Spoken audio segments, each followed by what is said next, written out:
Kalau sampai seseorang itu tidak puas hanya dengan dinilai oleh Allah, ingin dinilai oleh orang, ingin dinilai oleh makhluk, maka sesungguhnya dia itu mendapatkan kesakitan yang lebih besar dari derita saat disakiti oleh manusia, dihina oleh manusia, dicemooh oleh manusia tadi.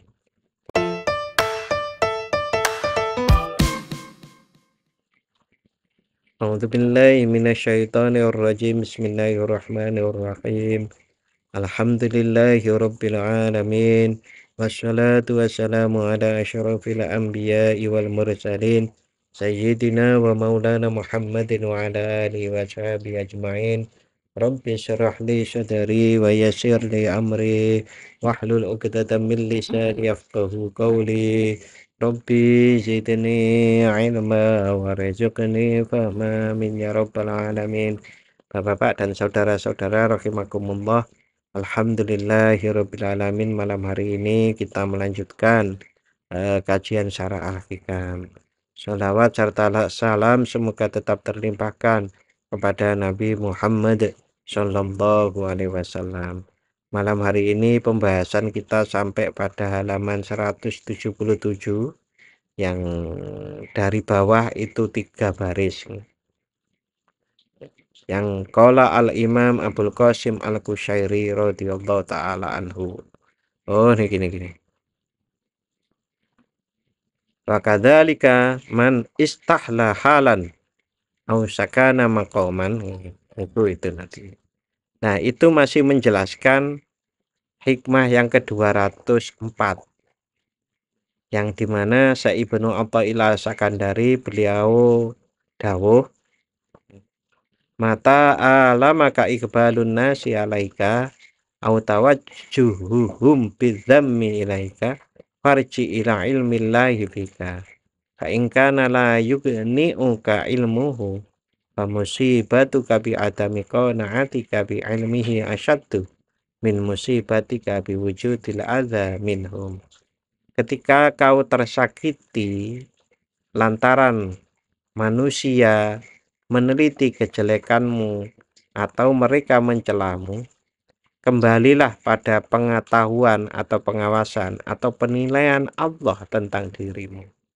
Jika pengetahuan, pengawasan, dan penilaian Allah tentang dirimu tidak juga membuatmu puas, maka deritamu lantaran tidak puas dengan pengetahuan, pengawasan maupun penilaian Allah itu jauh lebih menyakitkan daripada derita karena disakiti manusia. Jadi kemarin dijelaskan bahwasannya Allah Subhanahu wa taala itu berkehendak kepada kita semuanya agar kita itu mencapai makom atau mencapai kedudukan yang tinggi di sisi Allah Subhanahu wa taala. Di antaranya yang diarahkan di sini adalah kita ditemukan dengan manusia-manusia yang mencaci kita, yang menghina kita, mungkin juga yang mengganggu kita. Itu agar kita tidak puas dengan manusia, agar kita puas hanya dengan pengawasan Allah Subhanahu wa taala. Kita puas hanya dengan perhatian Allah. Tidak puas dengan perhatian yang ditunjukkan oleh manusia kepada kita. Pada satu saat, kalau kita prosesnya dari belakang banget, saat seseorang itu berkehendak untuk mendekatkan diri kepada Allah, maka manusia itu diberi pelajaran oleh Allah, diberi petunjuk oleh Allah sebagaimana firman Allah walladzina jahadu fina lanahdiyannahum subulana. Nah, di tengah-tengah manusia itu bersungguh-sungguh menuju Allah akan lebih peka, diberi oleh Allah lebih peka. Mengapa? Karena Allah akan mewariskan ilmu-ilmu yang belum diketahui kepada orang-orang yang mengamalkan ilmunya. Masih ingat? Tak ulang ya. Tak ulang lagi. Manusia yang berkehendak untuk mendekatkan diri pada Allah itu karena sadar dunia ini wis ngene-ngene iki to. Wis dilakoni tenanan sebagai perintah Allah. Nah, saat seseorang itu sudah mendeklarasikan dirinya begitu, bahwa dia itu akan berjalan menuju Allah Subhanahu wa taala, maka Allah akan menunjukkan jalan sebagaimana firman Allah, "Walladzina jahadu fina lanahdiyannahum subulana." Walladzina jahadu, dan orang-orang yang bersungguh-sungguh di jalan Allah akan kami tunjukkan jalan-jalan menuju Allah. Nah, berarti pada waktu ditunjukkan jalan itu, Allah memberi kepekaan pelajaran, Allah memberi kepekaan terhadap ilham, Allah memberi kepekaan terhadap inspirasi, atau bahasa lainnya warid. Nah, warid itu biasanya datang karena wirid. Wirid itu adalah sesuatu yang berulang berulang dijalankan, kesunahan-kesunahan agama itu dijalankan. Umpamanya ya wiritan, istighfar, sholawat. Kepekaannya akan tambah. Nah, saat kepekaannya itu tambah, dia mempunyai keistimewaan.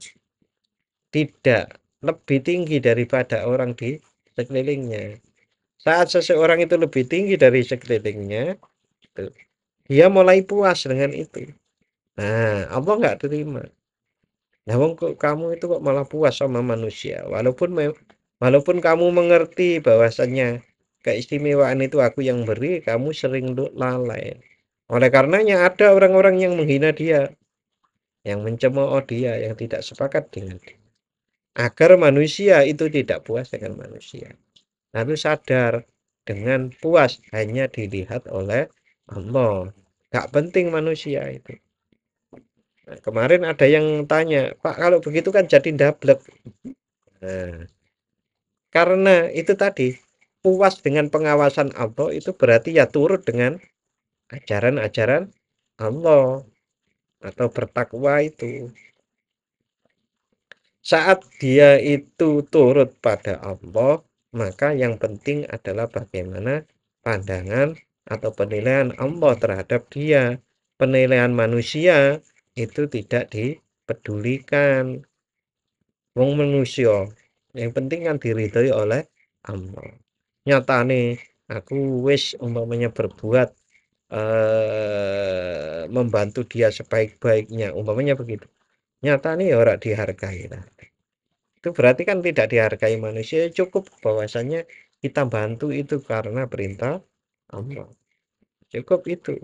Nah, saat seperti itu berarti manusia ini sedang mengamalkan ilmu.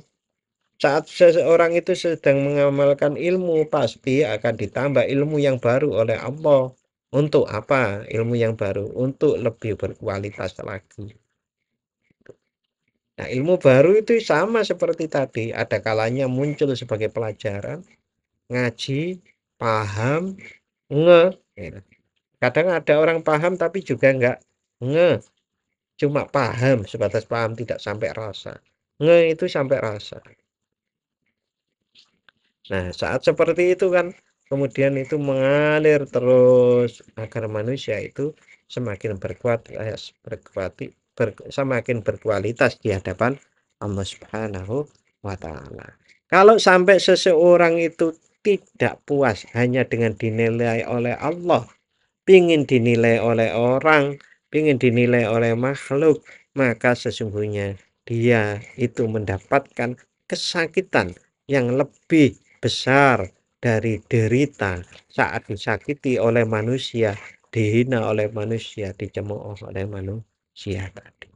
Oh, sekarang kelanjutannya. Wakadzalika, demikian pula bagi orang-orang yang begitu pula bahwasannya manusia yang merasa, hamba Allah yang merasa puas dengan pujian manusia akan diganggu.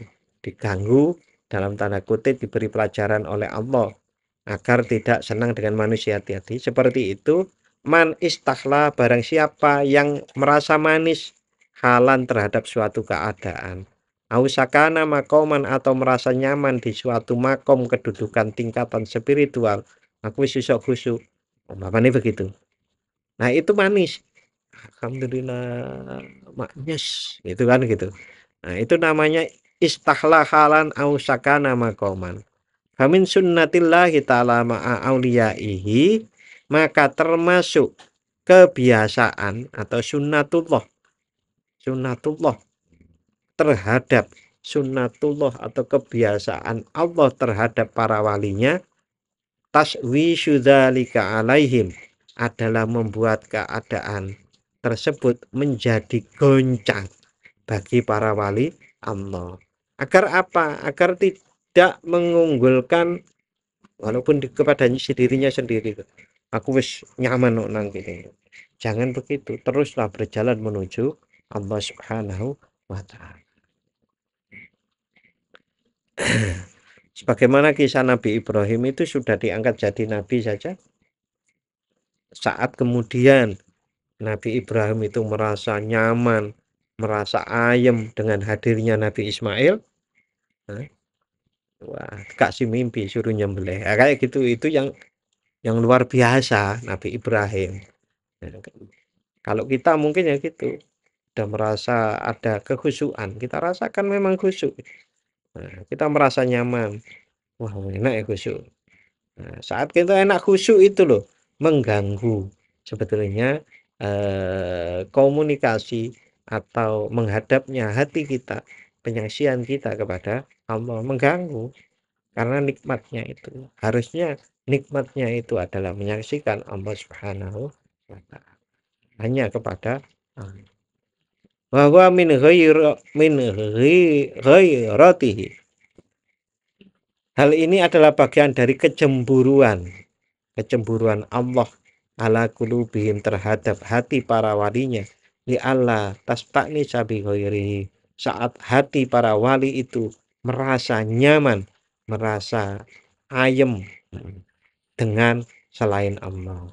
Wali Allah tataqayyada bisiwahu, dan agar tidak terikat kepada selain Allah. Maka Allah membuat gangguan-gangguan dalam tanda kutip pelajaran-pelajaran yang menyebabkan dia hanya ayam tentrem bersama Allah Subhanahu wa taala, tidak dengan yang lain. Qala al-Imam Abul Qasim Al-Qushairi. Abul Qasim Al-Qushairi ini dikenal oleh sampai zaman sekarang, dikenal seorang sufi yang mensistematisir pertama kali ilmu tasawuf. Jadi Abul Qasim Al-Qushairi ini punya buku namanya Risalatul Qushairiyah. Itu berisi tentang ilmu tasawuf. Yang pertama kali, bahkan sebelum Imam Ghazali. Karena apa?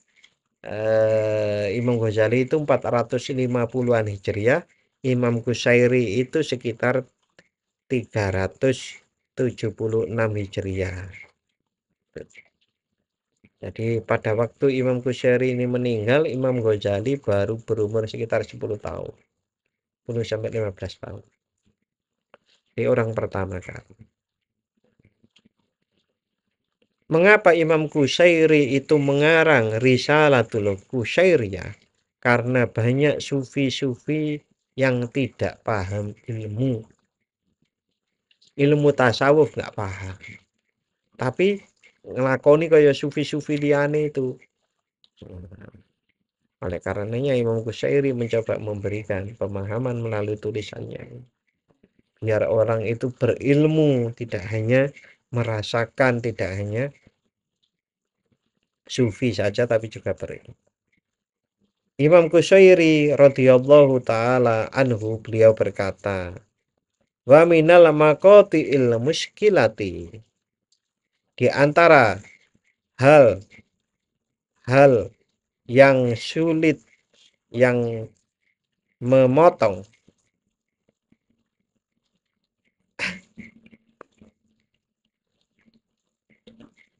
Asyukunu ilastikhlai, yaitu hati merasa nyaman, mayulaki kabihi, dengan hal-hal yang yang bertemu, ya, dengan hal-hal yang ditemukan bihi kepadanya, min fununi takribika, dalam bentuk-bentuk kedekatan kepada Allah. Di antara hal-hal yang sulit adalah hati merasa nyaman dengan kelezatan yang diberikan oleh Allah dalam berbagai bentuk kedekatan kepada Allah. Hatinya nyaman gitu. Wa ka'annahu min khilalima, seolah-olah melalui kelezatan itu, jika yu'atibuka,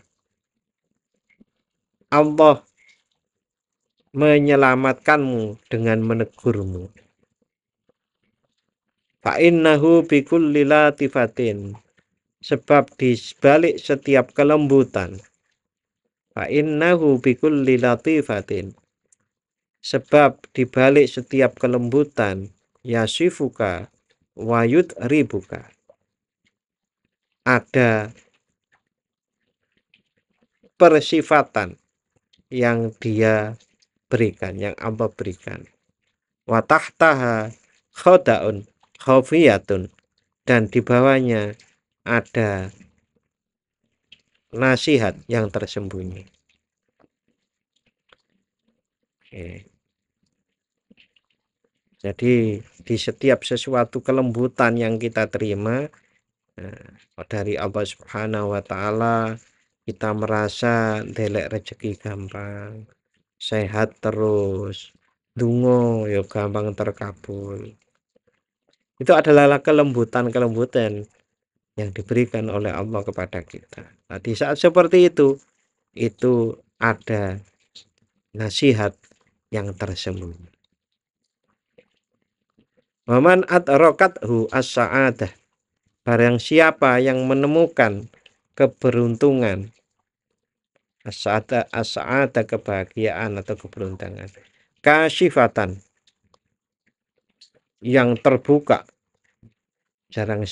barang siapa yang mendapatkan keberuntungan, kebahagiaan yang terbuka, bisyuhudi jalalihi, yang dengan menyaksikan kemaha besaran Allah, keagungan Allah, wa jamalihi, dan keindahan Allah, la biisbati, bukan hanya kelembutan, la isbatihi, bukan dengan penetapan filati fi akwalihi, dalam kelembutan kondisi spiritualnya, wa ma yukhassuhu min ifdalihi, dan bukan dengan sesuatu yang dikhususkan dari fadilah-fadilahnya, wa ikbalihi, dan penerimaannya, wa ada'u ta'ati, dan tertunaikannya ketaatan ala wajhi istikhlaihi, dari arah dari arah manisnya beribadah tadi, itu ma'dudun indahum, itu adalah terhitung di sisi mereka, minasyahawatil khafiyah, dari nafsu yang tersembunyi. Di para ulama ahli tasawuf, jadi kalau kita itu menemukan kebahagiaan dengan menyaksikan Allah Subhanahu wa Ta'ala, kita merasakan kelembutan Allah, kita merasakan anugerah Allah itu. Lalu dia itu merasa bahagia dengan itu, maka itu terhitung bagi para ahli sufi itu adalah syahwat yang khafiyah. Nggih, gampangane gini deh. kalau dulu gitu umpamanya, dulu atau sekarang juga boleh. Saya ingin dekat dengan Allah. Nyapa kok ingin dekat dengan Allah? Pertanyaan itu kalau dikembangkan. Saya ingin dekat dengan Allah karena apa? Nek dungo langsung kabul. Umpamanya begitu. Berarti kan nek dungo langsung kabul itulah bagian dari syahwat yang tersembunyi. Harusnya seseorang itu beribadah pada Allah itu ya wis ibadah.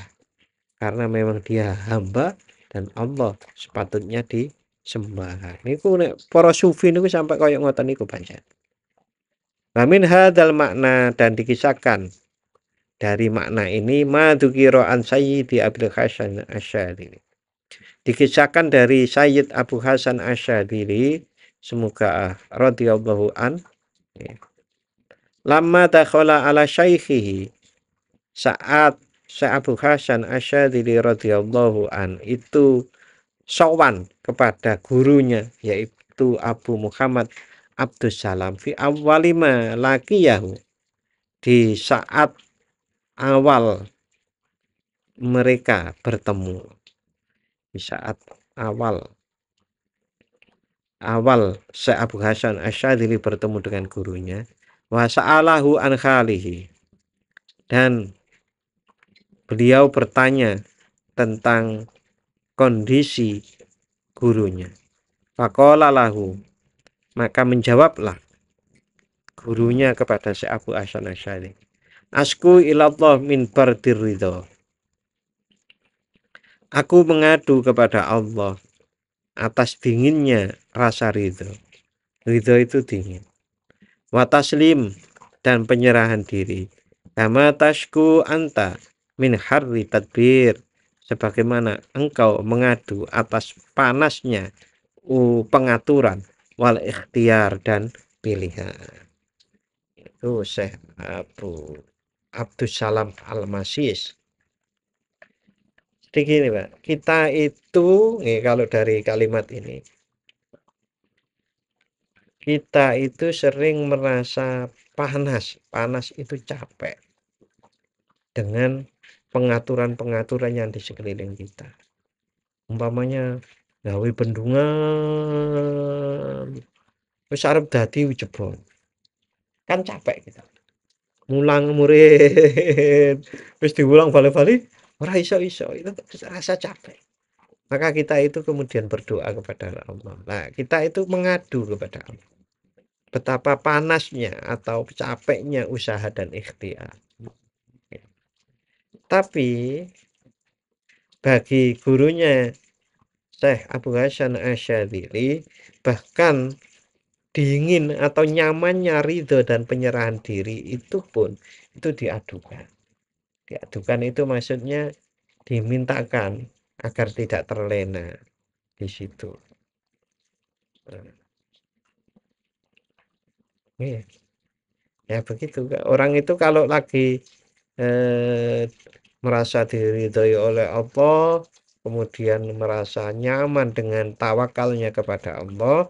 Nah, kalau sampai gulingnya ke kanan, maka dia itu nyamannya menjadikan hijab baginya, menjadikan dia terhijab kepada Allah. Harusnya kan Allahnya itu, bukan nikmatnya diridhoi oleh Allah, bukan nyamannya penyerahan diri kepada Allah. Sampai-sampai kan ada kata-kata seperti ini. Lebih berharga mana doa, lebih berharga mana berdoa kepada Allah dengan terkabulnya doa. Halo?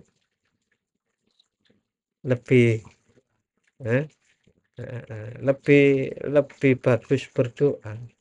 Berdoa itu kita beribadah kepada Allah, tapi terkabulnya doa itu adalah seakan-akan sebagai kepuasan nafsu kita. Oke, niki pun nancane tingkatane para syekh kok ya. Nih kalau kita belajar sidik-sidik. Faqala lahu asy-Syaikh Abu Hasan. Kemudian Syekh Abu Hasan berkata kepada gurunya, Amma syakwa ya min harrit tadbir wal ikhtiar. Adapun capekku, keluhanku, adapun keluhanku itu atas panasnya atau capeknya pengaturan wal ikhtiar, ngatur-ngatur manajemen itu loh Pak. Wal ikhtiar dan ikhtiar. Fakot tuhu, aku telah merasakannya. Wa ana al anfi, dan kini aku sedang mengalaminya. Wa amma syakwa kamin bardir ridho wa taslim falam afhamhu. Namun keluhan panjenengan dari dinginnya ridho dan penyerahan diri, falam afhamhu, maka aku belum memahaminya. Saya Abu Hasan Asy'adzili dawuh ngaten, kalau panas atau capeknya bagaimana orang memanajemen hidup ini dengan segala macam-macamnya dan ikhtiar ini ku panas capek. Saya sudah merasakan, tapi dinginnya ridho dan penyerahan diri kepada Allah ini kula dereng paham. Faqala, maka guru saya Abu Hasan Asy'adzili itu nyampaikan, akhafu an tasgholani halawatuhuma anillahi subhanahu. Saya takut, saya khawatir manisnya ridho dan penyerahan diri kepada Allah itu menyibukkanku dari Allah Sang Maha Suci. Intinya itu Allah, Allah. Bahkan dengan karunia-Nya saja, dengan karunia Allah aja kita harus hati-hati. Bahasa umumnya karena karunia Allah niku juga merupakan ujian kampengan.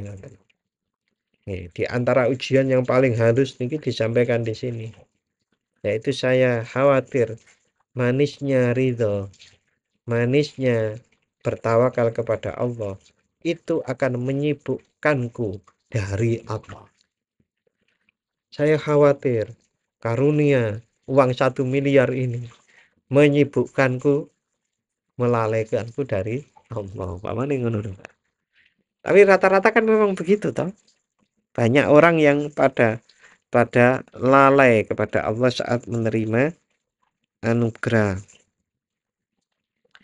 Nggih, pripun niku? Nggih, contone nggih bola bali meneh. Firaun kali sak labah nggih niku. Sing didongake terus kambinge wakeh niku. Maqala Sayyidi Abul Abbas Al-Mursi. Syekh Abul Abbas Al-Mursi radhiyallahu taala anhu, beliau berkata, al-lutfu hijabun anil latif. Al-lutfu hijabun anil latif.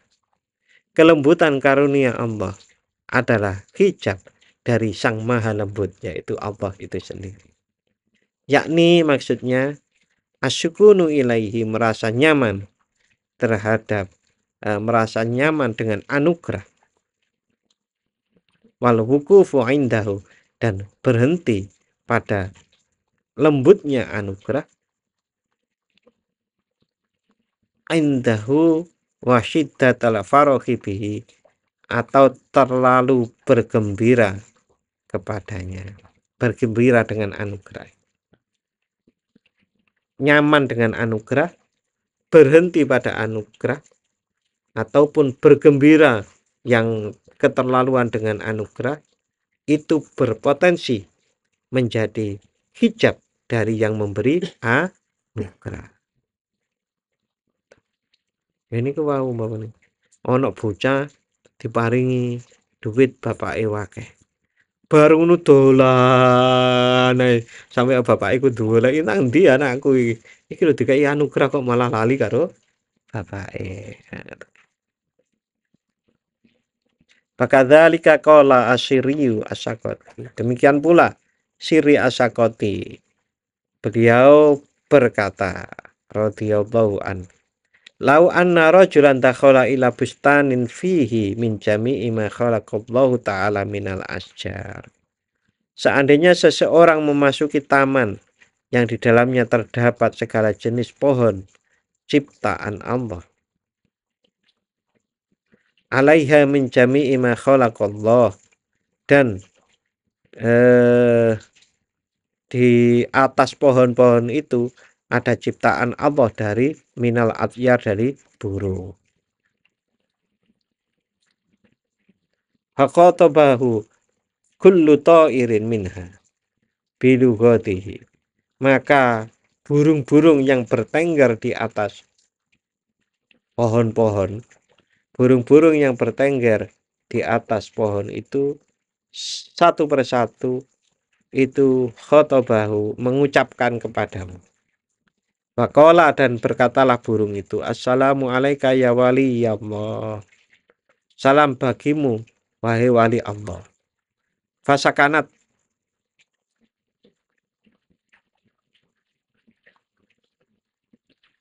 fasakanat maka menjadi nyaman, menjadi tentram nafsunya hamba atau rojulan itu ila dalika, kepada aku ternyata wis dadi waline Gusti Allah. Itu merasa nyaman.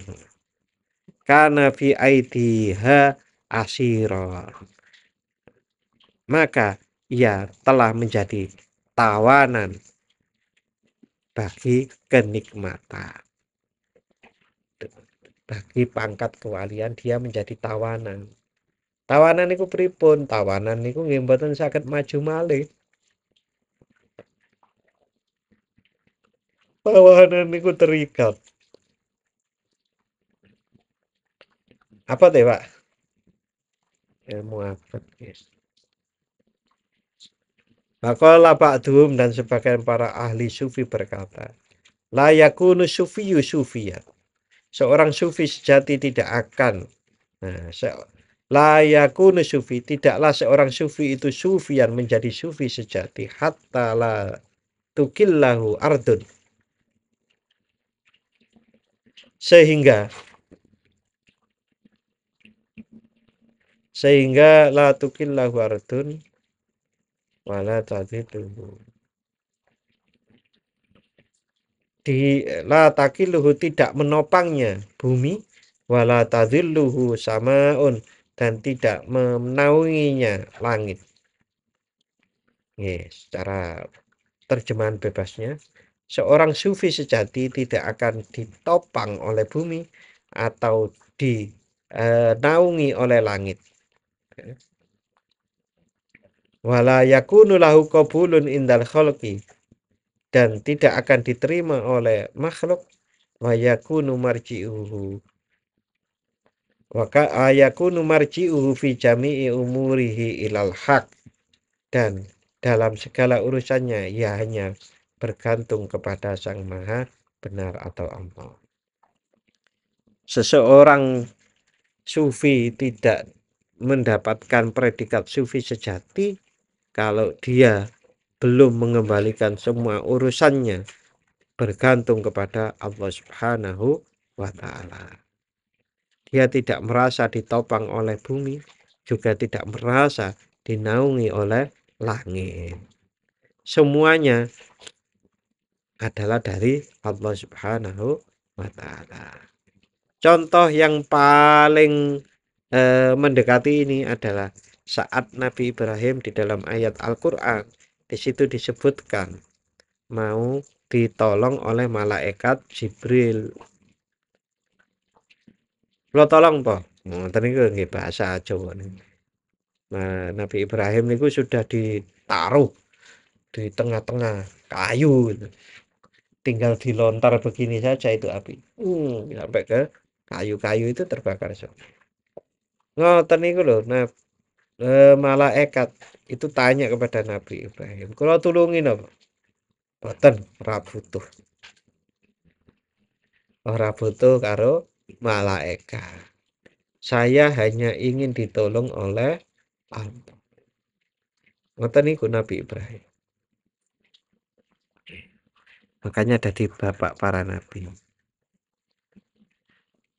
Wakilah, Dan dikatakan pula al-fakir, orang yang fakir sejati adalah man la dunya lahu wala akhirata. Orang fakir sejati adalah orang yang tidak memiliki dunia ataupun akhirat.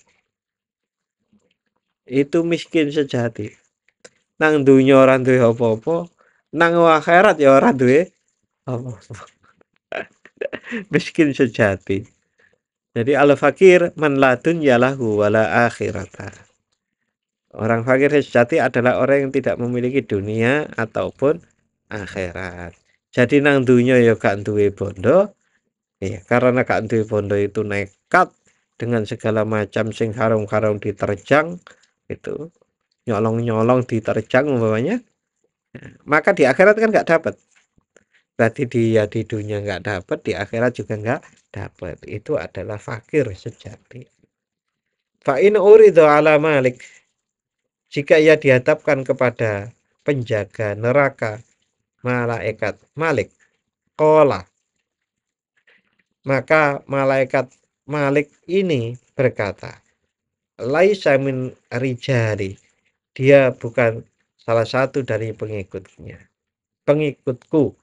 Wa insulima ila ridwan, dan saat dia diserahkan kepada malaikat penjaga surga qala, maka malaikat Ridwan penjaga surga ini berkata, la ahtadi ilaihi wa laisa min rijali, aku tidak mengenalmu, aku tidak mengenalinya, dan dia bukan bagian dari pengikutku. Itu kata malaikat. Malaikat senang surga nolak, malaikat nang neraka nolak. Wa ingkul taman huwa, dan saat dikatakan, jika engkau bertanya siapa dia, man huwa, siapa dia, wa mallati yud'a bihi,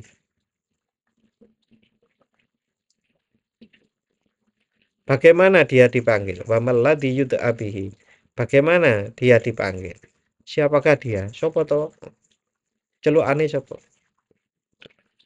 laisa mimman yud'a bisyai, maka jawabannya adalah dia bukan seseorang yang dipanggil dengan sesuatu pun. Jadi dia itu dianggap gak ono apa-apa nih. Dianggap gak ono iwan yo gak enak. Malaikat neraka nolak, malaikat ridwan nolak. Itu fakir sejati. Waqala Muhammad bin Hasan. Muhammad bin Hasan berkata radhiyallahu an, bainama ana aduru fi jabalil Lubnan id kharaja sabun qad akhraqahu samumu waryahu. Muhammad bin Al-Hasan, beliau menceritakan begini. Ketika aku berjalan di pegunungan Libanon, aduru fi jabalil Lubnan, aku muter-muter. Jadi kayak lintang karo rais mendaki gunung. Id kharaja sabun, tiba-tiba keluarlah seorang pemuda, tampak seorang pemuda. Qad akhraqahu samumu waryah, yang tubuhnya terbakar oleh panas, waryah, dan angin. Jangan bayangkan, man. Geni nek dikai angin itu kan tambah panas ya, Pak.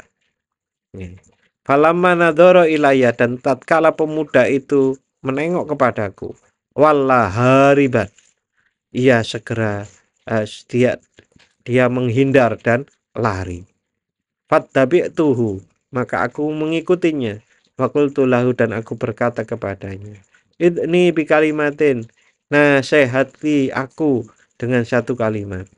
Faqala, maka pemuda itu berkata, ihdzarhu li'annahu ghayurun, hati-hatilah terhadap Allah, hati-hati terhadap Allah, li'annahu ghayurun, karena dia adalah yang maha pencemburu. La yuhibbu ayyara fi qalbi abdin siwahu, Allah tidak menyukai kalau melihat di dalam hati seorang hamba ada sesuatu selain Allah. Berarti dunia niku duniawi, bukan duniawi. Duniawi itu yang bersifat dunia, yang bukan untuk kepentingan akhirat. Ngoten niku, Pak. Jadi kan ada kadang-kadang kan kita harus menyeimbangkan antara dunia dan akhirat. Niku nek pikiran jenengan bener napa salah? Kita harus seimbang dunia dan akhirat. Yes. Biasanya mahasiswa kayak gitu, mahasiswa loh. Sanes jenengan. Mahasiswa itu kita harus seimbang Pak dunia akhirat. Nah di Al-Quran itu seimbangkanlah antara dunia dan akhirat itu apa no? Adanya itu adalah ya wala walal akhiratu khairul laka minal ula. Oh jelas akhirat luwe apik kok. Berarti kan diseimbangkan. Nah, bukannya kita tidak berbuat apa-apa di dunia ini. Kita berbuat apapun, tetapi itu adalah lillahi ta'ala dalam pengertian untuk akhirat kita gitu. Ya, terus berkali-kali saya ceritakan kerja pagi sampai sore. Gini, itu karena tanggung jawab sebagai seorang kepala keluarga yang harus menanggung jawab dirinya sendiri, menanggung jawab istrinya, anaknya, bahkan mungkin orang tuanya yang tua masih hidup umpamanya begitu. Nah, itu ibadah kepada Allah. Dia juga surga, tapi orientasinya adalah sudah akhirat. Jadi Allah itu maha pencemburu. Gak oleh nek cinta aku ya kudu aku tok, ora oleh liyane. Wa kata Ba Al Junaid berikutnya. Imam Junaid semoga radhiyallahu anhu semoga Allah meridhai beliau. Itu menulis ila ba'di ikhwanihi menulis surat kepada saudara-saudaranya, kepada teman-temannya. Man asyara ilallah wa sakana ila ghairi ibtalahullah. Barang siapa yang menunjuk, barang siapa yang berisyarat kepada Allah, tetapi hatinya bergantung kepada selainnya, ibtalahullah, maka Allah akan mengujinya. Wa hajaba dzikrahu, dan Allah menghalangi zikirnya, an qalbi, dari hatinya. Wa ajrahu ala lisanihi, dan zikirnya hanya berlaku ajroh, berlaku ala lisanihi, di lisannya saja. Jadi kalau seseorang itu mengaku aku itu taqarrub ilallah wis ora ono liyane, tapi ternyata dia itu lebih tentram dengan hal selain Allah, lebih tentram dari selain Allah napa? Nggih, umpamanya karena lagi main game atau nonton YouTube, dia merasa tenang sampai meninggalkan sholat. Gampangannya ngoten. Gampangannya contoh. Nah, itu kan berarti dia itu mengatakan aku taqarrub pada Allah. Tapi ternyata dia tidak seperti itu. Maka Allah akan mencobanya, memberi cobaan, mengujinya, dan menghijab dari ingat kepada Allah di hatinya. Fa inin tabaha, jika ia sadar, wang koto'a, dan memutuskan mimman sakana ilaihi, dari ketergantungan kepada selain Allah, waraja'a ila ma'asyara ilaihi, dan dia kembali kepada apa yang diisyaratkan ilaihi, yang ditunjukkan oleh Allah kepadanya, kasyafallahu ma bihi minal mihani wal balwa, maka Allah akan mengangkatnya dari ujian dan dari cobaan itu. Artinya kalau bertobat dari kepalsuan dia mengatakan mendekatkan diri pada Allah tadi, maka Allah akan mengangkat ujian-ujiannya itu. Fa in tama ala sukunihi naja'allahu min qulubil khalqi rahmah alaihi. Namun jika ia terus-menerus nyaman bergantung kepada selain Allah, maka Allah akan mencabut rahmat dari hati makhluk terhadapnya. Jadi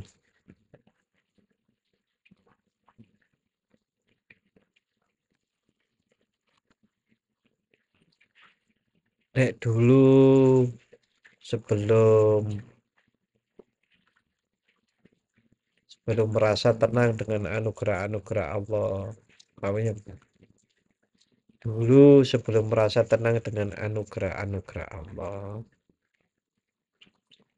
dia itu banyak yang menyayangi. Wong udan wae arep ngudani dhek itu lho sungkan. Sik to ben berangkat sik kae. Nek wong wis berangkat kok udan. Iku udan. Iku ya ana ngene lho. Macan lho gak gelem mangan. Mesake. Artinya di dalam hati makhluk Allah seperti hujan, di dalam benak macan, gitu, macan itu. Saat dulu sebelum ya pokoknya dulu gitu. Itu makhluk-makhluk itu punya rasa kasih sayang padanya. Tetapi dia merasa senang dengan itu tidak kepada Allahnya, maka Allah akan mencabut rasa rahmat kasih sayang dari makhluk-makhluk Allah kepada dirinya. Wa albasahu libasat tama, dan Allah akan memberikan pakaian ketamaan. Jadi tamak, orangnya itu tamak, nggak bisa puas. Fasdadaru batuhu fihim, maka dia menjadi tambah-tambah kecintaannya kepada makhluk. Ma'afudani rahmah, dengan beserta ketiadaan rahmah min qulubihim, dari hati makhluk. Fatahsyira hayatuhu ajzan, maka hidupnya menjadi lemah. Wa mautuhu kamatan, dan kematiannya dalam kesedihan. Wa ma'aduhu asafan, dan kembalinya penuh penyesalan. Wa na'udzu billahi minasyukuni li ghairihi. Wa na'udzu billah, dan kami berlindung kepada Allah minasyukuni dari tenang, li ghairihi, kepada selain Allah. Nah, ini akhir dari hikmah yang ke-204. Insyaallah minggu depan kalau tidak ada penjelasan lainnya yang saya temukan, maka kita besok minggu depan sampai 205 itu hikmahnya. Itu saja yang saya sampaikan untuk malam hari ini. Mohon maaf dan terima kasih. Monggo kita doa. Allahumma bismillahirrahmanirrahim. Allahumma inni astaudiuka ma 'allamtani fardudhu ilayya 'inda hajati ilaihi wa la tunsinihi ya rabbal alamin. Turun nuwun. Wassalamualaikum warahmatullahi wabarakatuh.